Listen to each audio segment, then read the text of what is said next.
This is a stitch called the Tunisian net stitch.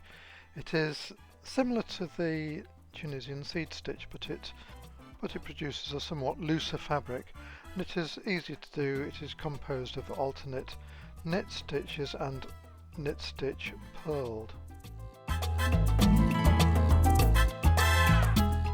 The net stitch requires stitches of even numbers and is a 2-row repeat.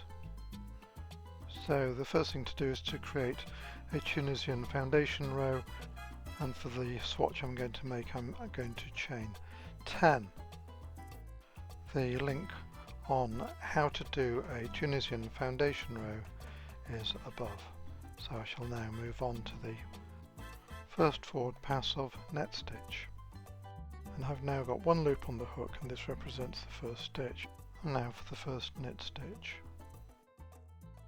Just push the hook between the front and back vertical bars through to the other side of the fabric, yarn over, pull up a loop, and that is the knit stitch. Now for the knit stitch purled, bring the yarn forward with the hook. Now push the hook between the two vertical bars from right to left, grab the yarn behind the work, pull through, bringing up a loop, and this is a knit stitch purled. Now for an ordinary knit stitch, just push the hook between the two vertical bars, yarn over and bring up a loop. And now for a knit stitch purled, bring the yarn forward with the hook, push the hook through the space between the two vertical bars,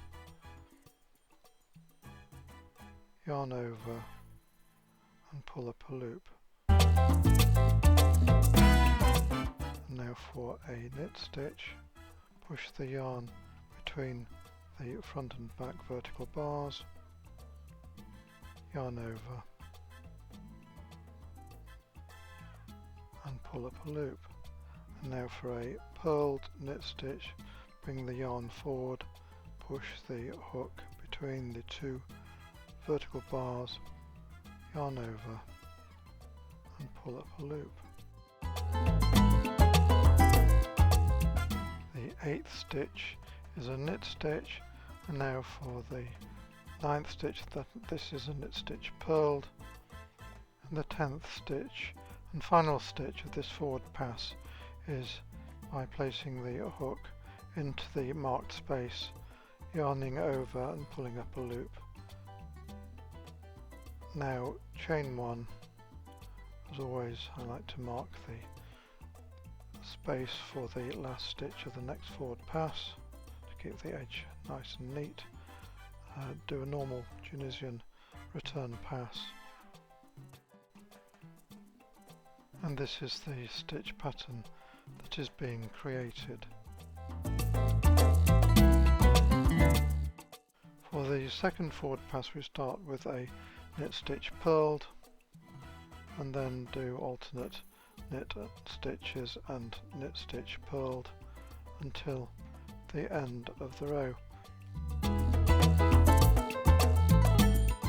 So the knit stitch purled goes in the underlying knit stitch, and the knit stitch goes in the underlying knit stitch purled.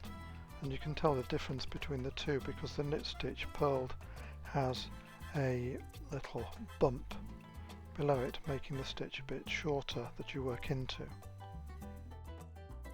And keep going until the fabric is of the required size. This is my last forward pass.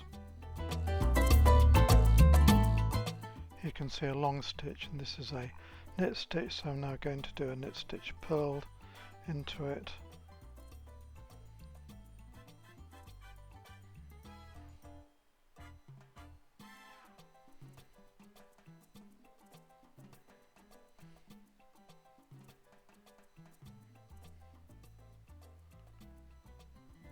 And you can see that the next stitch has got a bump at the bottom of it, so this will be an ordinary knit stitch,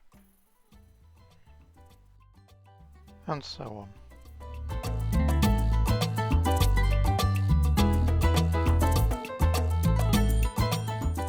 And this is a swatch of the Tunisian crochet net stitch, quite an attractive stitch, quite drapey and great for making scarves, beanies, etc.